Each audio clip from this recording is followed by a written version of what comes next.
વધુમાં અધૂરા રોડકામ મુદ્દે કોંગ્રેસ મેદાને શ્રીફળ વધેરી રામધૂન સાથે નગરપાલિકા તંત્રને ચેતવણી।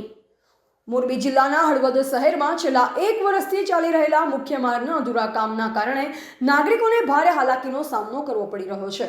ખાસ કરી હળવદ નગરપાલિકા કચેરી સામે છેલ્લા 2 મહિનાથી રોડ ખોદાયેલ સ્થિતિમાં મુકાતા ટ્રાફિક જામ અને અવરજવર સંબંધિત ગંભીર સમસ્યા ઊભી થઈ છે। આ મુદ્દે નાગરિકો દ્વારા વારંવાર રજૂઆત કરવામાં આવી હોવા છતાં નગરપાલિકાના ચીફ ઓફિસર તથા સત્તાધીશો તરફથી કોઈ અસરકારક કાર્યવાહી કરવામાં આવી નથી, જે કારણે કોંગ્રેસના આગેવાનો અને કાર્યકર્તાઓ ભારે રોષ ફાટી નીકળ્યો, જેથી કોંગ્રેસના કાર્યકર્તાઓએ નગરપાલિકા કચેરી નજીક ખોદાયેલ રોડ પર શ્રીફળ વધેરી રામધૂન બોલાવી તેમજ હવન કરી અનોખી રીતે વિરોધ નોંધાવ્યો। આ કાર્યક્રમ દ્વારા તંત્રને ચેતવણી પણ આપવામાં આવી।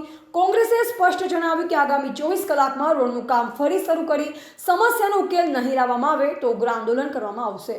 કોંગ્રેસના આગેવાનો દ્વારા વધુમાં જણાવાયું કે જરૂર પડશે તો નગરપાલિકા તંત્રનો ઘેરાવો પણ કરવામાં આવશે અને જનતાને હેરાન કરતું બેદરકાર વલણ હવે સહન કરવામાં આવશે નહીં।